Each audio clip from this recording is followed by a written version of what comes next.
پر آپ کھڑے ہیں یہ مدینے سے باہر تھوڑی دیر میں جب مشرکین مکہ نے ایک لمبی فوج کے ساتھ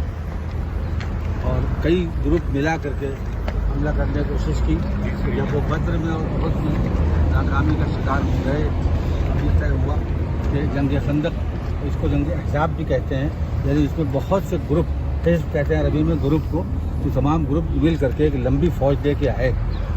تو اب جب یہ معلوم ہوا رسول اللہ کا کہ وہ لوگ آ رہے ہیں، تو یہ اسلامی فوج کم تھی اور ان لوگوں کی فوج زیادہ تھی، تو مشورے ہو رہے تھے، اصحاب اپنے اپنے حساب سے مشورہ دے رہے تھے کہ کیسے مقابلہ کیا جائے۔ تو جناب سلمان فارسی نے تجویز پیش کی کہ ہمارے یہاں جب حملہ ہوتا ہے، اس طرح جنگ ہوتی ہے، تو ہم لوگ اپنی فوج کے چاروں طرف محاصرہ کرنے کے لیے ایک خندق کھود دیتے ہیں تاکہ دشمن نہ آ پائے۔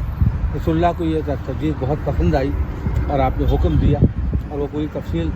میں نہیں جانا ہے، بس یہ ہے کہ بہت مشقت، اس لیے کہ پتھروں کو توڑ توڑ کے یہاں پر خندق بنائی گئی ہے، اور بہت سے لوگ بے ہوش ہو جاتے تھے، بھوک کے مارے، اس میں کھانا نہیں تھا، پانی نہیں تھا، پریشان ہو جاتے تھے۔ تو جب یہ خندق تیار ہو گئی اور وہ مشرکین پوری اپنی فوج لے کر کے آئے،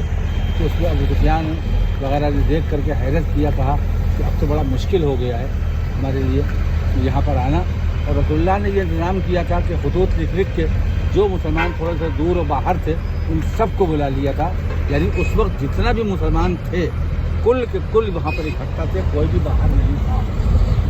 اور تمام قسم کے جتنے بھی مشرکین، منافقین اور کفار ہو سکتے تھے انہوں نے بھی ایکا کر لیا تھا۔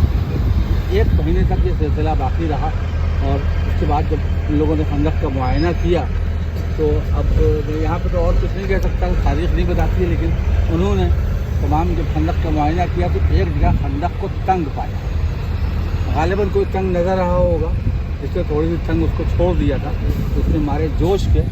اپنے گھوڑے کو پھندا دیا، اس کے بعد 3 لوگ آ گئے اور رسول اللہ کے خیمے تک آ گئے، اور یہی انہوں نے کہا کہ تم میں سے کون ہے جو جنت جانا چاہتا ہے؟ میں نے سنا ہے کہ تمہارے یہاں اگر کوئی مارا جائے تو شہید ہوتا ہے، جنت جاتا ہے، تو میں جنت بھیجنا چاہتا ہوں۔ تو تاریخیں لکھتی ہیں کہ اصحاب کے مجمع میں ایسے یوں بیٹھے تھے کہ جیسے سروں پر چڑیا رکھ دی جائے، اور اگر وہ ہلیں گے ذرا کبھی تو ہو جائے گی۔ اس وقت رسول اللہ نے زندگی میں پہلی بار یہ سخت جملہ کہا ہے کہ من لہذا الکلب، اس کتے کے مقابلے میں کون جائے گا؟ تو 3 بار حضرت علی کھڑے ہوئے اور رسول اللہ نے بٹھا دیا۔ اس کے بعد پھر آپ نے اپنے امامہ